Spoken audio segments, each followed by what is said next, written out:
Magandang hapon mga katutoy, no? Kasi dito kami madalas nagtatrabaho sa PAM Jumeirah, no? May ginawa kami.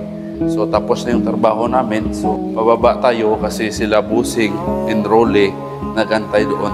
Tapos mga katutoy, napakaganda talaga ng mga view dito. Tingnan nyo naman, no? Yan, ito yung PAM Jumeirah, no? Yan, napakaganda yung mga bahay dyan. Sulit mga katutoy. Yan. So, dito tayo sa elevator. Bababa na kami.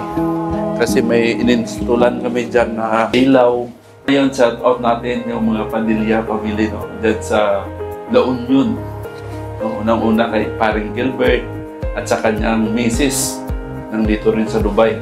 Shout out, magandang hapon. So, dito tayo, explain ko sa inyo, no? Hindi na porket na may ID kayo dito sa Dubai, makatrabaho kayo basta-basta.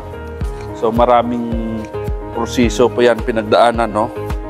So katulad nito, dito, hindi ka basta-basta makatrabaho dito sa building na to pag wala kang permit dito, mga katutoy. Lahat po dito ay dinadaan sa tamang proseso yan, no? So kunin natin yung ID natin. Ito sa security guard. So napakabait yung mga security guard dito sa kuwan na to, no? Property na to, no? So, ngayon, dito siya. Mabait yung isang guard dito.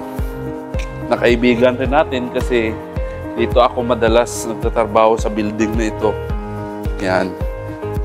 Assalamualaikum. Yan, nagkakain sila. Yan.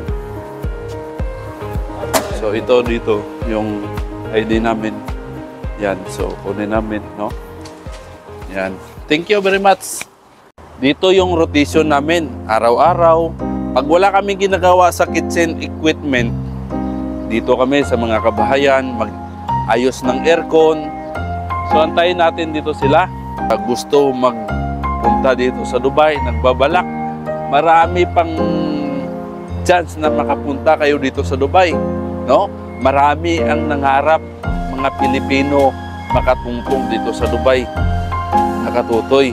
So, pag may kwan ka, pangarap ka sa buhay mo, may goal ka, marating mo yan. Katulad noon, wala akong pangarap sa buhay ko. Ngayon, hindi ko na malayan, nandito na pala ako sa Dubai, mga katutoy. Ganon yung buhay ng tao. May kapalaran tayong pinaglaanan ng Panginoon sa atin. Diba?